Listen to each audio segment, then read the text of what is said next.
மீன ராசியில் பிறந்தவங்களுக்கு இந்த வாரத்தில் உங்களுக்கு அஃபேருக்கான பாசிபிலிட்டிஸ் இருக்குது. பட் ஏதோ ஒரு விதத்தில் உங்கள் லவ் சக்ஸஸ் ஆகிறதுல நிறைய ஸ்ட்ரகிள் இருக்குது. இந்த வாரத்தில் நீங்கள் யாரெல்லாம் பிளாட்ஃபாராக பிஸ்னஸ் பண்ணுறீங்களோ ஓரளவுக்கு நல்லா இருக்கும். உங்களை அறியாத மகிழ்ச்சி சந்தோஷம் என்பது இருக்குது. ரொம்ப நாளாக க்ரானிக்காக யாருக்கெல்லாம் நோய் இருக்கோ நோயுடைய தன்மை கூடுவதற்கான வாய்ப்பு இந்த வாரத்தில் இருக்குது. உங்களுடைய உடல் ஆரோக்கியத்தில் கவனம் செலுத்துங்க. வேலை வாய்ப்புகள் இந்த வாரம் நல்லாவே இருக்குது. யாரெல்லாம் வேலையில் பெரிய லெவலில் ஹைக்கு எதிர்பார்த்தீங்களோ அது அத்தனையும் கிடைப்பதற்கான வாரமாக இந்த வாரம் உண்டு. ரொம்ப நாளாக பாஸ்போர்ட் விசா எதிர்பார்த்து காத்துட்ருக்கிறவங்களுக்கு கிடைக்கும். குறிப்பாக உங்களுடைய அந்தஸ்து புகழ் கூடுவதற்கான வாய்ப்புகள் இருக்குது. நட்பு வட்டாரத்தை மெயின்டைன் பண்ணுங்கள். வெளியூரில் வெளிநாட்டில் இன்வெஸ்ட்மெண்ட் பண்ணுங்கள்.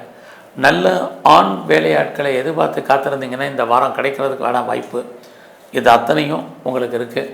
ஏதோ எக்ஸாமினேஷன் எழுதுனீங்கன்னா இந்த வாரம் ரிசல்ட் வந்தால் பாஸ் பண்ணுவீங்க. லோன் எதோ அப்ளை பண்ணியிருந்தீங்கன்னா கிடைக்கும். வழக்குகள் ஏதாவது இருந்தால் வெற்றி அடைவதற்கான வாய்ப்பு இருக்குது. பிஸ்னஸில் பெருசாக ப்ராஃபிட் இந்த வாரம் இல்லை. உங்களுடைய உழைப்பு இந்த வாரம் அடுத்தவருக்கு ஆதாயம் உங்களுக்கு இல்லை. அதனால் பிஸ்னஸில் பெரிய ஹியூஜ் இன்வெஸ்ட்மெண்ட் வேண்டாம். யாரெல்லாம் உற்பத்தி சார்ந்த துறையில் இருக்கீங்களோ உங்களுடைய ப்ரொடக்ஷனும் தந்த நல்ல சேல்ஸ் இருக்குது. நீங்கள் விவசாயத்தில் இருந்தாலும் ஓரளவுக்கு லாபத்தை சம்பாதிப்பதற்கான வாரமாக இந்த வாரம் உண்டு. ஸோ இந்த வாரத்தில் நீங்கள் ஆஞ்சநேயரை நல்லா வழிபாடு பண்ணுங்கள். இந்த வாரம் முழுவதும் ரொம்ப நல்லா இருக்கும். நன்றி, வணக்கம்.